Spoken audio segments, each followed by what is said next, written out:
आप सभी दर्शकों का स्वागत करना चाहती हूं आज के हमारे सब स्कूल पाठ के अध्ययन में।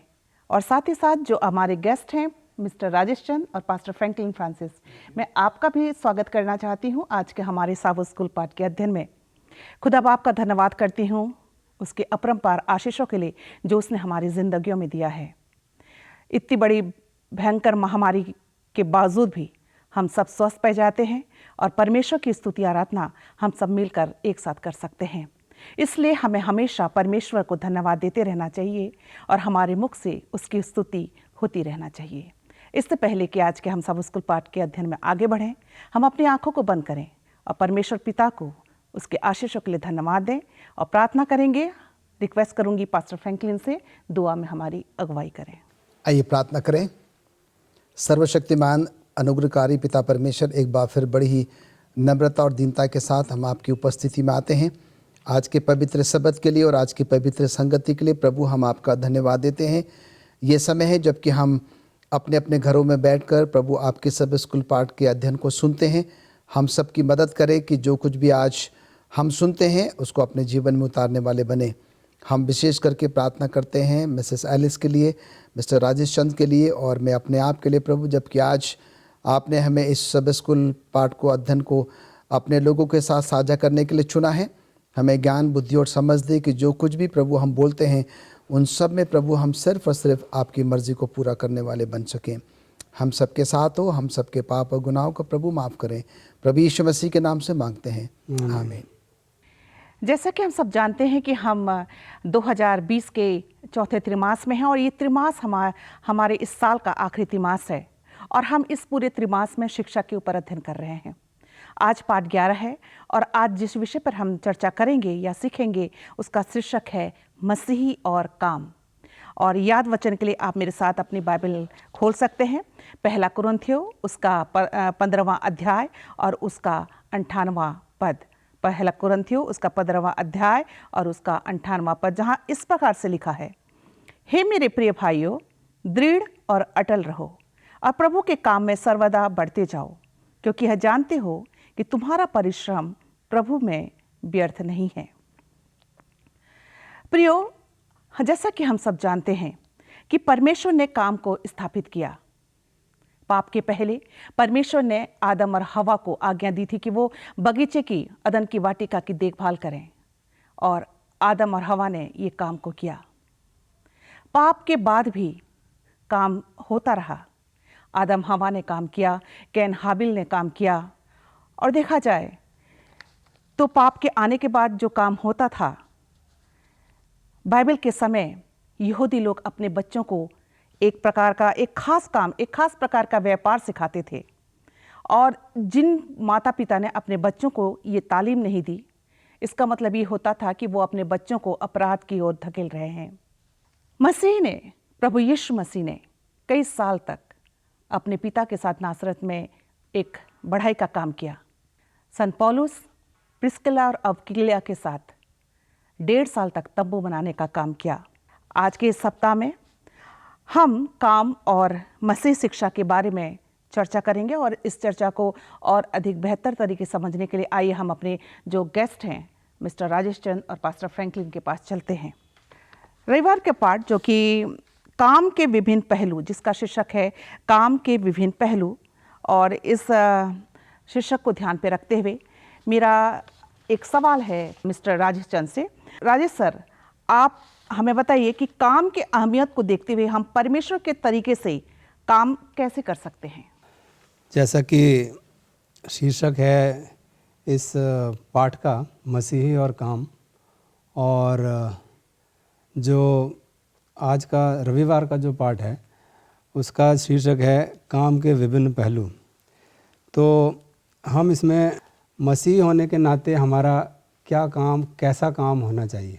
काम तो सारे लोग करते हैं, इस पृथ्वी पर जितने भी लोग रहते हैं सब कुछ ना कुछ काम करते हैं, लेकिन एक मसीह होने के नाते हमारा काम कैसा होना चाहिए वो ज़्यादा ज़रूरी है।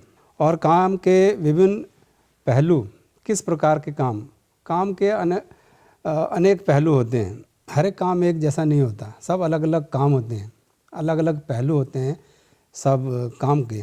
ये काम जो शब्द है बहुत ही गहरा, बहुत ही बड़ा शब्द है। और यदि हम सबोपदेशक, जिसे कि अंग्रेज़ी में इक्लेसियास्टिस बोलते हैं, उसका 3 अध्याय और 12 और 13 पद में यहाँ लिखा है, मैंने जान लिया है कि मनुष्यों के लिए आनंद करने और जीवन भर भलाई करने के सिवाय और कुछ भी अच्छा नहीं, और ये भी परमेश्वर का दान है कि मनुष्य खाए पिए और अपने सब परिश्रम में सुखी रहे। यहाँ पर प्रभु के वचन में ये लिखा है कि मनुष्य खाए पिए और अपने सब परिश्रम में सुखी रहे। जो भी कार्य करता है इंसान, उसमें वो सुखी रहे। और ये जो शब्द है काम, ये बहुत संभावित अर्थों वाला एक शब्द है। हम काम क्यों करते हैं? हमें भोजन की आवश्यकता होती है, हमें अपने शरीर को सुचारू रूप से चलाने के लिए हमें एनर्जी की ज़रूरत होती है, जो हमें भोजन से प्राप्त होती है। हमें अपने बिलों का भुगतान करना पड़ता है। जब हम कोई चीज़ खरीदते हैं तो हमें पैसा देना पड़ता है, तो उस पैसे को देने के लिए हमें काम करना पड़ता है। और तीसरी बात यह है कि आगे का जो कठिन समय, हम नहीं जानते हैं कि क्या समय हमारे सामने आएगा हमारे भविष्य में, तो उस कठिन समय के लिए हम कुछ ना कुछ पैसा जो है वो बचाने की कोशिश करते हैं।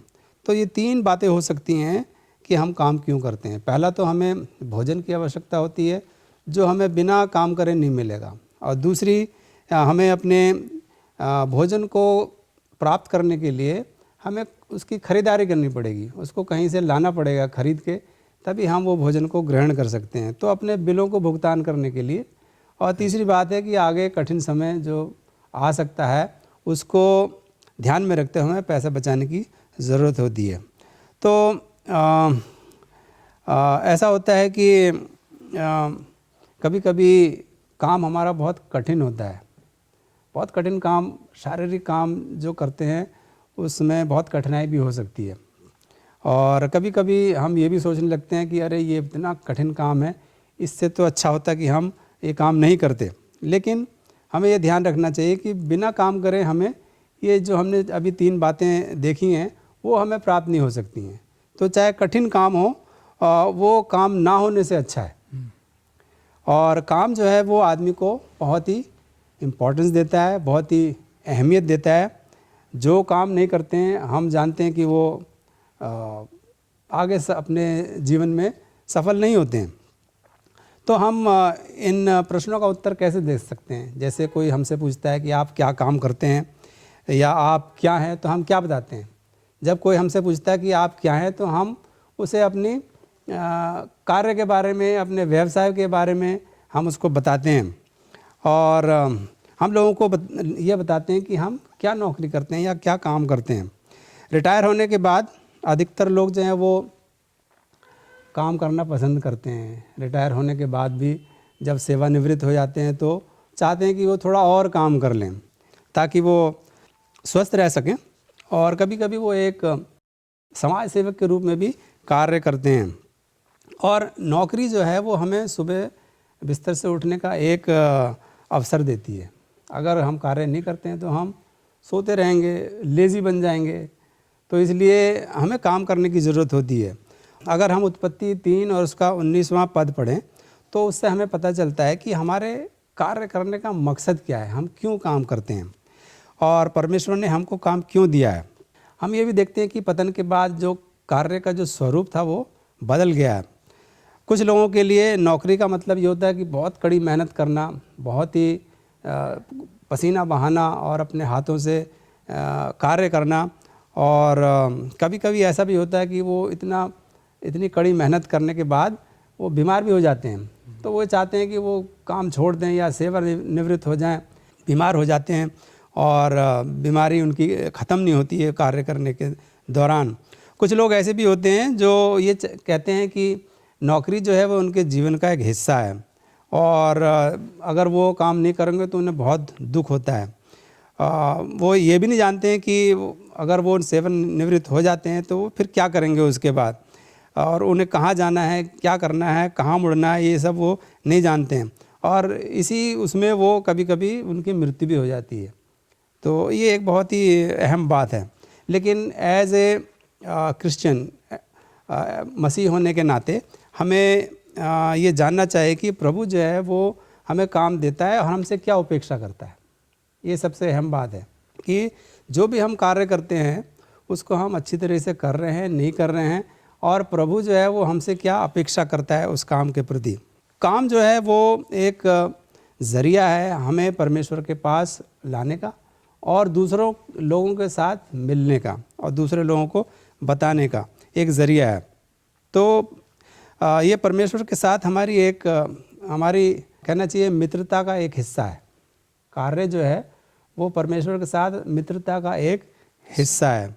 जैसे कि हम देखते हैं कि एक शिक्षक जो होता है वो क्या करता है।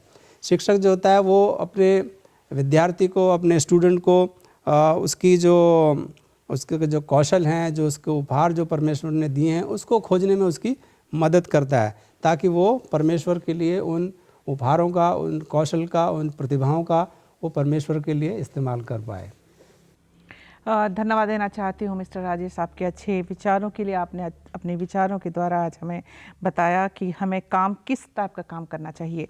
आइए हम सोमवार के पाठ पे चलेंगे और सोमवार के पाठ का शीर्षक है काम और बढ़ोतरी।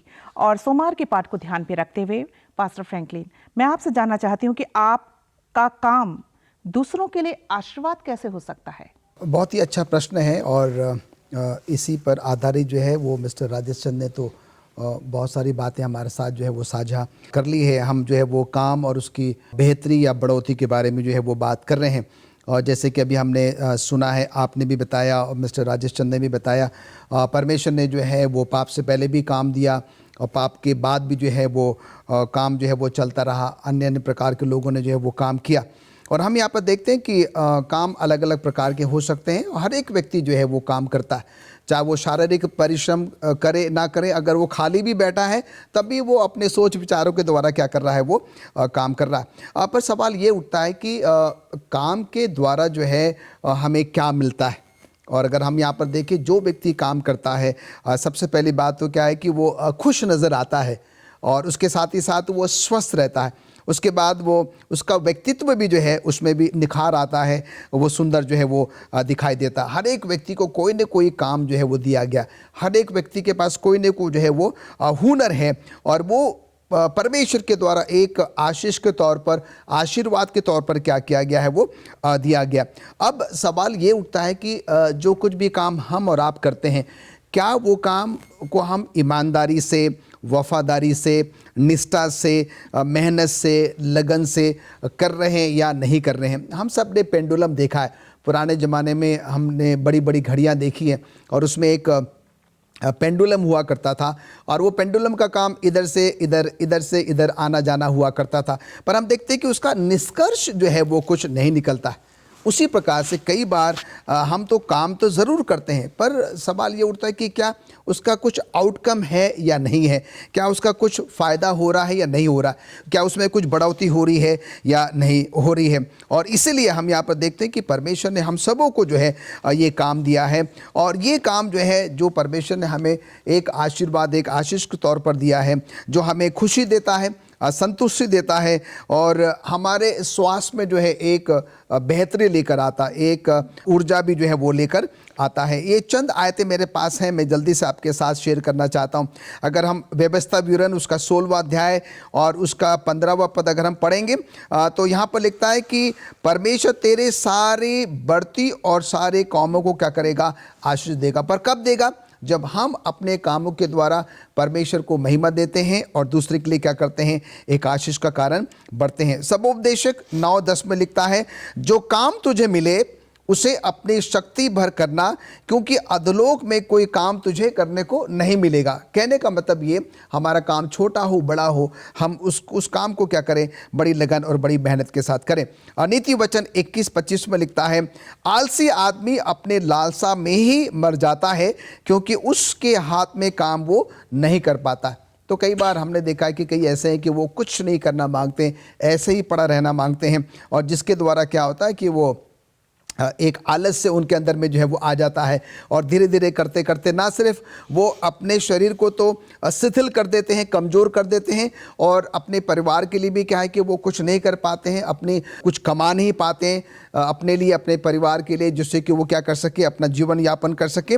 और इसलिए मिसेस एलिस, इन सारी बातों का जो निचोड़ है वो ये है कि परमेश्वर ने हम सबों को जो है क्या दिया है, काम दिया है, और हम सबों से परमेश्वर आशा करता है कि हम उस काम को बड़ी ही निपुणता के साथ, ईमानदारी के साथ, वफादारी के साथ, निष्ठा के साथ करें, जिससे कि परमेश्वर भी खुश हो, हम भी खुश हो, और हमारे लोग भी जो है वो परिवार के लोग भी क्या हो उसमें खुशी को प्राप्त कर सकें।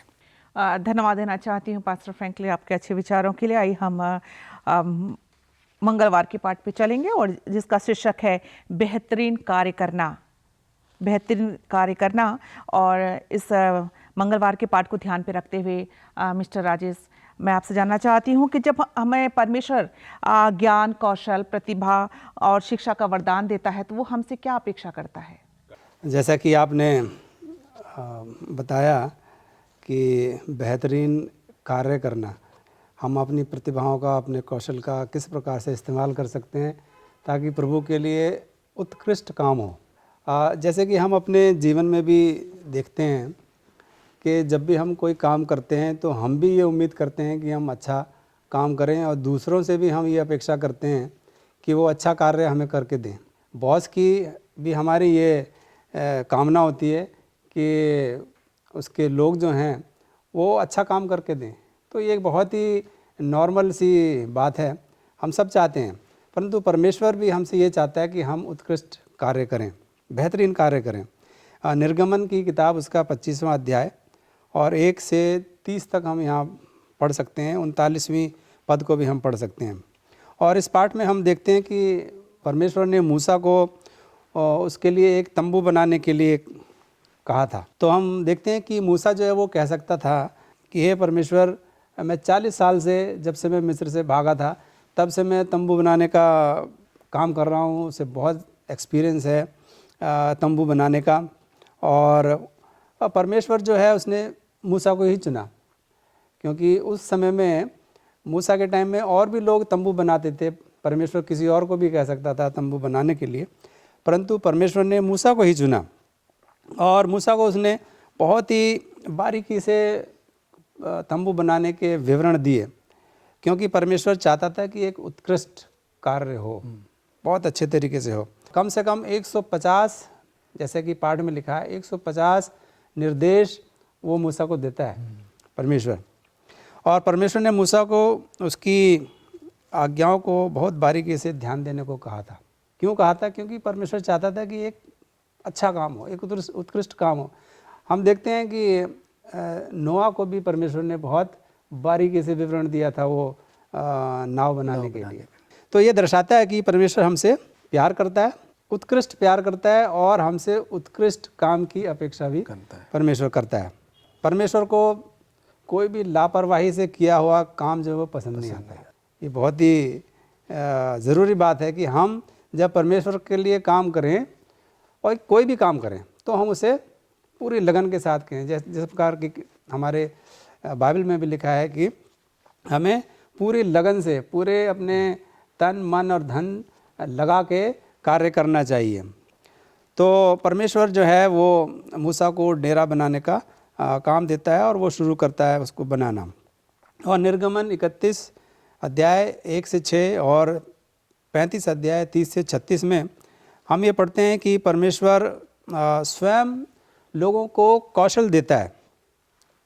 देखिए, जब परमेश्वर को हमें कार्य करने के लिए निर्देश देता है तो हमें उस कार्य को करने के लिए कौशल देता है, हमें सामर्थ्य देता है, हमें विवेक देता है, शक्ति देता है, ताकि हम उस काम को पूर्ण रूप से कर सकें।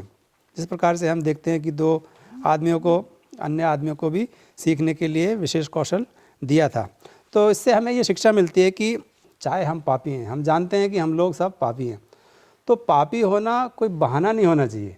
हमें परमेश्वर के काम को करने के लिए हमारा पापी होना एक बहाना नहीं होना चाहिए। परमेश्वर हमसे उम्मीद करता है कि हम भरसक प्रयत्न करें, पूरी कोशिश करें और अपनी शिक्षा, अपना कौशल और अपने समय का उत्कृष्ट इस्तेमाल करें।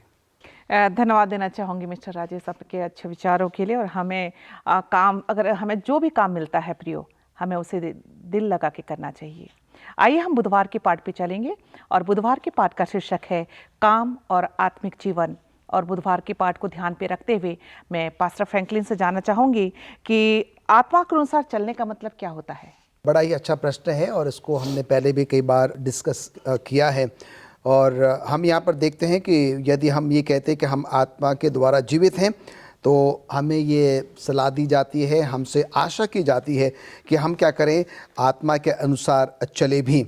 एक ईसाई धर्म को मानने का तात्पर्य जो है, हम ये बिल्कुल भी ना समझें, ना माने कि ईसाई धर्म या मसीह धर्म जो है वो ऐसा है कि जब चाहे हम उसको ग्रहण कर ले, जब चाहे हम उसको छोड़ दें। जैसे कि हम प्रतिदिन क्या करते हैं, कपड़े पहनते हैं और कपड़े उतार देते हैं। तो हमारा मसीह धर्म जो है वो बिल्कुल भी ऐसा नहीं है और ना ही हमें बाइबल इस प्रकार से बताती है। मसीह धर्म जो है, जो अगर आपने शुरू किया है एक मसीह जीवन यापन करना, तो आपको अपनी मृत्यु तक जो है क्या करना है, उसी प्रकार का मसीह जीवन जो है वो यापन करना चाहिए। उसमें किसी भी प्रकार की कोई तब्दीली, कोई बदलाव, कोई परिवर्तन जो है वो नहीं आना चाहिए। कहने का मतलब यहाँ पर यह है मिसेस एलिस कि एक आध्यात्मिक परिवर्तन के छोड़ कोई ऐसा परिवर्तन आप में नहीं आना चाहिए जिससे कि आप अपने मसीह धर्म को क्या करें, एक खेल या एक मजाक जो है वो समझ ले। ऐसा देखा गया है कि हम जो है अपने आप को मसीह कहते हैं, कई सदियों से जो है हम मसीह बने हुए हैं। हमारा एक बहुत ही अच्छा नाम है, हम एक बहुत ही अच्छे मसीह परिवार से संबंध जो है वो रखते हैं। और पर अगर हमारे कामों को अगर हम देखें तो हमारे काम बिल्कुल भी जो है वो विपरीत है। हम अपने उस नाम को लेकर, उस परिवार को लेकर कई बार बड़ा गर्व तो महसूस करते हैं, पर हम यहाँ पर देखते हैं कि बड़ी दुख की बात है कि हमारे काम जो है हमारे नामों से बिल्कुल भी जो है वो विपरीत रहते हैं। अगर हम अपने आप को कहते हैं कि हम आत्मा में जीवन व्यतीत करते हैं या कर रहे हैं, तो हमें अपने जीवनों के द्वारा कुछ ऐसा दिखाना भी है जिससे कि ये लोगों को प्रतीत हो, लोगों को पता लगे कि सचमुच में हम जो है एक आत्मा में जीवन व्यतीत कर रहे हैं। और इसके लिए जो है बड़ी ही एक आम आयत है जो कि गलतियों 5 उसका 22 से लेकर 25वीं आयत तक, ये हमारे लिए बहुत ही हमको बहुतों को तो मुखाग्र भी है। यहाँ पर आत्मा के फल हैं, आत्मा के जो 9 फल हैं उनके बारे में जो है वो दिया गया है। यहाँ पर लिखता है कि पर आत्मा का फल प्रेम, आनंद, शांति, धीरज, कृपा, भलाई, विश्वास, नम्रता और संयम है। और ये भी कहता है कि ऐसे ऐसे कामों के विरोध में कोई भी व्यवस्था नहीं है। तो हम यहाँ पर देखते हैं कि ये जो 9 फल है, अगर मैं ये कहता हूँ कि मैं मसीह हूँ और अगर मेरे अंदर में जो है ये 9 फल नहीं है, तो फिर मेरा मसीह जीवन तो जो है वो बिल्कुल भी व्यर्थ है। चाहे मैं कितना अच्छा से अच्छा मेरा नाम क्यों ना हो, एक मसीह परिवार से मैं संबंध क्यों ना रखता हूँ, वो सारी चीज़ें तो आपकी हैं, पर हमारे अंदर में जो है वो ये 9 फल होने जो है वो सख्त ज़रूरी है। और इसके लिए हम कहता है कि देखो, अगर हमारे अंदर में ये, तो इसमें विरोध में कोई भी व्यवस्था नहीं है। कहने का मतलब ये, फिर आपको व्यवस्था की कोई ज़रूरत भी जो है वो नहीं है। पर यहाँ पर 25वां पद लिखता है, अगर हम आत्मा के द्वारा जीवित हैं तो हमें आत्मा के अनुसार चलना भी है। और इसलिए मिसेस एलिस, आपके माध्यम से मैं तमाम दर्शकों को, और ये हम सबों के लिए है, जब हम काम की बात करते हैं, आत्मिक जीवन की बात करते हैं, तो आइए हम और आपके अंदर में जो है वो 9 फल जो कि परमेश्वर के वचन में गलतियों 5 उसके 22 से लेकर 25वीं आयत में दिए गए हैं, आइए हम उसको अपने जीवन में उतारने की कोशिश करें। और जब हम उसके अनुसार, आत्मा के अनुसार जीवन यापन करेंगे, तो ये जाहिर सी बात है कि हम कोई ऐसा काम नहीं करेंगे जिससे कि परमेश्वर को दुख होगा या हमारे लोगों को जो है वो दुख होगा। तो आइए परमेश्वर हम सबों को आशीष दे कि जब हम एक आत्मिक जीवन यापन करते हैं तो इन 9 आत्मा के फलों को ध्यान में रखेंगे और उसके अनुसार जो है वो जीवन यापन करने की कोशिश करेंगे। धन्यवाद पास्टर फ्रैंकलिन, बहुत अच्छे विचारों के लिए कि आत्मा के फलों के बारे में आपने हमें बताया। और आइए हम बृहस्पतिवार के पाठ पे चलेंगे और बहुत ही अच्छा आज बृहस्पतिवार का शीर्षक है कि परमेश्वर द्वारा दी गई प्रत्येक चीज़ की देखभाल करना। आइए इस बात को ध्यान पे रखते हुए मिस्टर राजेश चंद के पास चलेंगे। और मिस्टर राजेश, आपसे हम जानना चाहते हैं, आप अपने विचारों को आज हमारे दर्शकों के साथ साझा करें कि क्या हम अपने आध्यात्मिक जीवन को अपने जीवन के दूसरे हिस्सों से अलग करके परमेश्वर के लिए उत्कृष्ट कार्य कर सकते हैं? परमेश्वर, सबसे पहले मैं इस बात पर ध्यान दूंगा कि परमेश्वर द्वारा दी गई प्रत्येक चीज़ की देखभाल करना, इसे हम सिंपल भाषा में, तो वैसे तो प्रत्येक वस्तु जो इस संसार में है वो परमेश्वर के द्वारा दी गई है, लेकिन परमेश्वर ने जो हमें दिया है, जो हमारे जीवन में दिया है, उसका भंडारीपन हम कैसे करें। तो सबसे पहले मैं यहाँ पढ़ना चाहूँगा सबोपदेशक 9 और उसके 10वां पद। यहाँ पर लिखा है, और ये आपने शुरू में भी पढ़ा था, जो काम तुझे मिले उसे अपनी शक्ति भर करना, क्योंकि अधोलोक में जहाँ तू जाने वाला है वहाँ ना काम, ना युक्ति, ना ज्ञान और ना बुद्धि है। और ये पद राजा सुलेमान की सलाह है कि परमेश्वर हमारे जीवन के सभी पक्षों में जो कुछ भी देता है हम उसकी देखभाल कैसे करें। तो हमारे सामने ये प्रश्न उठता है कि मसीही भंडारीपन क्या है। ईश्वर जो हमें देता है उन सब उपहारों का ख्याल रखना और उनका अच्छा प्रबंधक बनना।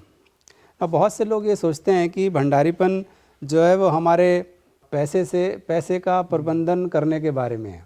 ऐसा नहीं है, उससे भी बढ़कर है ये। इसलिए हमें अपनी समझदारी को केवल पैसे तक ही सीमित नहीं रखना चाहिए। हमें ये नहीं सोचना चाहिए कि जो परमेश्वर ने हमें धन दौलत दी है हम उसी की देखभाल करें। परमेश्वर ने जो भी हमें प्रतिभा दी है, जो भी हमें कौशल दिया है, जो भी हमें ऊर्जा दी है, जो भी हमें शक्ति दी है, शिक्षा दी है, बहुत सारी चीज़ें हैं, उन सब का प्रबंधन हमें कैसे करना है, वो रियल सेंस में वही भंडारीपन है। परमेश्वर ने हमें उपहार, चीज़ें और आशीषें दी हैं, तो हम उनके निमित्त ही कार्य करें। और पतरस कहता है कि परमेश्वर हम में से सबको उपहार देता है और हम एक प्रबंधक के रूप में परमेश्वर के प्रति जिम्मेदार होते हैं कि हम किस प्रकार से उन उपहारों, पैसा, समय, ऊर्जा, प्रतिभा, इन सब का इस्तेमाल हम कैसे करें। आज हमारे सामने सबसे बड़ी समस्या ये है कि हम जीवन के विभिन्न हिस्सों को एक दूसरे से अलग कर देते हैं। जैसे कि हम कह सकते हैं कि हमारे जीवन में 3 भाग हैं। पहला है हमारा व्यावसायिक लाइफ या व्यावसायिक जीवन, प्रोफेशनल लाइफ जिसे हम कहते हैं। दूसरा है फैमिली लाइफ, पारिवारिक जीवन, और तीसरा है स्पिरिचुअल लाइफ, जो आध्यात्मिक जीवन। तो ये तीनों के बीच में हमें बहुत ही अच्छा सामंजस्य बना के चलना चाहिए। लेकिन हम क्या करते हैं कि हम तीनों चीज़ों को अलग कर देते हैं। आध्यात्मिक जीवन को हम अपने जीवन से अलग करके उसको हमारे व्यावसायिक जीवन में, हमारे पारिवारिक जीवन में हम उसको इस्तेमाल नहीं करते हैं और उसको नहीं लाते हैं, उसको अलग कर देते हैं। तो आज के पाठ में, ये बृहस्पतिवार के पाठ में, परमेश्वर हमें ये बताता है कि हमें अपना जो आध्यात्मिक जीवन है उसको हमारे पारिवारिक जीवन में भी होना चाहिए, उसको हमारे प्रोफेशनल लाइफ में या हमारे व्यावसायिक जीवन में भी होना चाहिए। हमें इनको अलग नहीं करना चाहिए। यदि हम इनको अलग करते हैं तो हम प्रभु के लिए उत्कृष्ट कार्य नहीं कर सकते, क्योंकि जब हम अपने व्यावसायिक जीवन में प्रभु को नहीं लाएंगे तो हम प्रभु के लिए काम कैसे करेंगे। हमें ये देखना है कि हम अपने आध्यात्मिक जीवन को पूरी तरीके से अपने जीवन में उसको इस्तेमाल करें, उसको फॉलो करें। हमें अपने जीवन के सभी हिस्सों में आध्यात्मिक होना बहुत ज़रूरी है। हमें फैमिली लाइफ में भी, हमें प्रोफेशनल लाइफ में भी हमें स्पिरिचुअल होना है। ये नहीं कि सिर्फ स्पिरिचुअल अलग है, आध्यात्मिक फैमिली अलग है और प्रोफेशनल अलग है, ऐसा नहीं। आध्यात्मिक जीवन सब तरफ होना चाहिए, तभी हम प्रभु के लिए उत्कृष्ट कार्य कर सकते हैं। धन्यवाद देना चाहती हूँ मिस्टर राजेश आपके अच्छे विचारों के लिए। और आइए हम शुक्रवार के पाठ पे चलेंगे, और शुक्रवार के पाठ को ध्यान पे रखते हुए पास्टर फ्रैंकलिन, मैं आपसे जानना चाहती हूँ कि काम क्या एक अभिशाप है या आशीर्वाद? हम शुक्रवार के पाठ में हैं और हम यहाँ पर देखते हैं कि आपने ये प्रश्न किया है कि हमारा जो काम है वो अभिशाप है या आशीर्वाद है। और हम यहाँ पर देखते हैं कि परमेश्वर ने जो कुछ भी बनाया है उसमें अभिशाप तो नहीं हो सकता, क्योंकि परमेश्वर ने, अगर हम सृष्टि की तरफ अगर जाएं, उत्पत्ति से अगर हम शुरू करते हैं, परमेश्वर ने जब मनुष्य को बनाया, और आप अगर उसके पहले अध्याय में जाए तो कहता है कि सब कुछ अच्छा ही अच्छा था, और परमेश्वर जो है कुछ भी खराब नहीं बना सकता या उसने नहीं बनाया है। तो हम यहाँ पर देखते हैं कि अभिशाप होने का तो बिल्कुल भी कोई मतलब ही जो है वो नहीं उठता। पर हम यहाँ पर देखते हैं कि अगर हम बड़ी बारीकी से जो है अगर हम उत्पत्ति से अगर अध्ययन करें तो वहाँ पर हम देखते हैं कि परमेश्वर ने जो है काम को श्रापित नहीं किया, काम को अभी श्राप जो है वो नहीं दिया, पर जमीन को जो है वो क्या किया, उसने श्रापित जो है वो किया है। और मिसेस एलन जी वाइट जो कि हमारी नबिया हैं, प्रॉफिटेस हैं, वो ये कहती हैं कि काम जो कि हमें परमेश्वर के द्वारा दिया गया है वो क्या है, एक बहुत बड़ा आशीर्वाद है, एक बहुत बड़ी जो है वो आशीष है। तो हम यहाँ पर देखते हैं कि पाप से पहले भी काम था, पाप के बाद भी जो है वो काम था, पर अब ये हम सब पे निर्भर करता है कि वो काम जो परमेश्वर ने हमें और आपको जो है वो दिया है।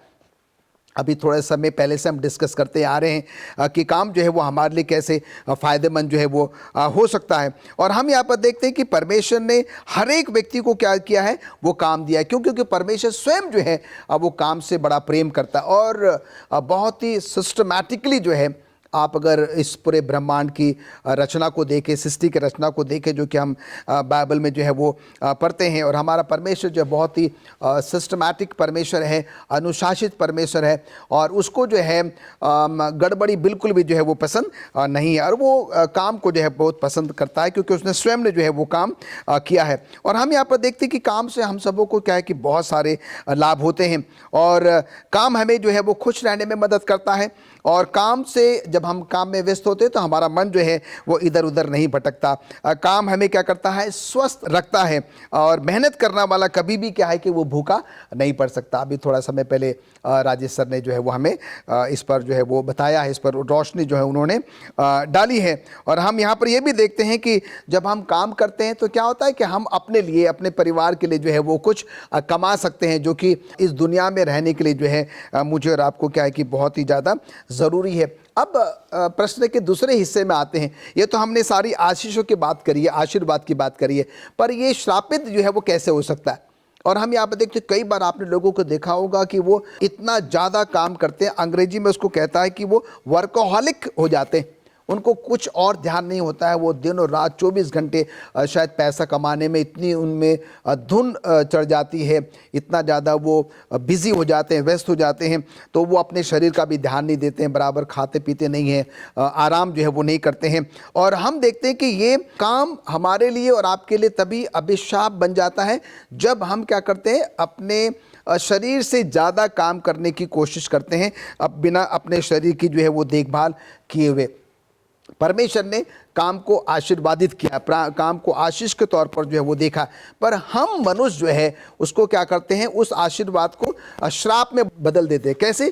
कुछ एक्स्ट्रा ऑर्डिनरी करते हुए, जो कि हमें और आपको जो है वो नहीं करना चाहिए। और यही बात हमने देखा कि मिसेस एलन जी वाइट ने भी हमें बताया है कि काम जो परमेश्वर ने हम सबों को दिया है, और काम जो है हम सबों के लिए बहुत ही एक बड़ी आशीष है, और आशीष का कारण भी जो है वो बनता है। और हमने सब उपदेश में भी पढ़ा है कि जो भी काम मुझे और आपको दिया गया, हम उसको बड़ी ईमानदारी के साथ, बड़ी निष्ठा के साथ, बड़ी लगन के साथ, बड़ी मेहनत के साथ जो अगर हम करते हैं तो सचमुच में परमेश्वर भी खुश होता है, हम भी खुश होते हैं, हमारे द्वारा जो है वो दूसरे लोग भी जो है वो खुश होते हैं। तो आइए परमेश्वर हमारी मदद करे कि हम अपने काम को, चाहे वो काम छोटा हो बड़ा हो, जैसा भी क्यों ना हो, हम उसको बड़ी मेहनत, बड़ी ईमानदारी, बड़ी वफादारी के साथ करें, क्योंकि ये काम परमेश्वर के द्वारा दिया गया, और परमेश्वर कहता है कि ये एक आशीर्वाद है जो कि मैंने अपने लोगों को दिया है।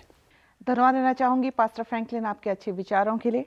और प्रिय दर्शकों, मैं आप सबों से गुजारिश करना चाहूँगी कि हमें यदि कोई काम मिला है प्रभु के द्वारा तो उसे बड़े ही लगन के साथ, बड़ी मेहनत के साथ और बड़ी ईमानदारी के साथ करें, और प्रभु के काम में बढ़ते जाएं, दृढ़ और अटल रहते हुए, क्योंकि प्रभु में हमारा परिश्रम व्यर्थ नहीं है।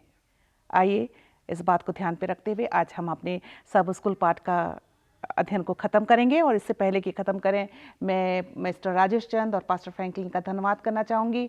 उम्मीद करती हूँ कि आज का लेसन स्टडी हम सबों के लिए एक आशीष का कारण रहा होगा। और आइए हम अपने सब स्कूल पाठ के अध्ययन को ख़त्म करेंगे। और इससे पहले कि ख़त्म करें, हम दुआ करेंगे। और मिस्टर राजेश चंद, आपसे मैं रिक्वेस्ट करूँगी, दुआ में हमारी अगुवाई करें। आइए हम अपने इस अध्ययन को ख़त्म करने के लिए हम प्रार्थना करेंगे। हमारे सर्वशक्तिमान परमेश्वर, हम आपका धन्यवाद करते हैं इस अच्छे समय के लिए जो आप हमने दिया कि हम यहाँ पर आकर इस पाठ का अध्ययन कर पाए प्रभु। हम जानते हैं प्रभु कि ये पाठ हमारे जीवन के लिए कितना आवश्यक है। एक मसीही होने के नाते परमेश्वर हमारी बहुत सारी जिम्मेदारियां हैं प्रभु, हम उन जिम्मेदारियों को अच्छी तरह से निभा सकें। आज के पाठ के अध्ययन के लिए हम आपका धन्यवाद करते हैं प्रभु। और जितने भी श्रोतागण हमारे इस कार्यक्रम को देख रहे हैं और सुन रहे हैं प्रभु, हम उनके लिए भी प्रार्थना करते हैं कि आप उन्हें बहुतायत से आशीष दें, ताकि आज के पाठ से जो उन्हें शिक्षा मिली है वो अपने जीवन में उसको ग्रहण कर सकें। प्रभु, हम जानते हैं कि आपका आना बहुत निकट है और हम सब अपने आप को आपके सुपुर्द करते हैं और हम आपसे प्रार्थना करते हैं प्रभु कि आप हमें बुद्धि, समझ और ज्ञान दें, ताकि हम अपने मसीह जीवन को एक अच्छा मसीह जीवन बना पाएँ। प्रभु, हम सारे श्रोताओं के लिए और जितने भी पार्टिसिपेंट आज के प्रोग्राम के रहे हैं प्रभु, उन सब के लिए हम आपसे प्रार्थना करते हैं कि आप सबको बहुत आज से आशीष दें। इस छोटी विनती को प्रभु यीशु मसीह के नाम से मांगते हैं, दया से सुने और ग्रहण करें।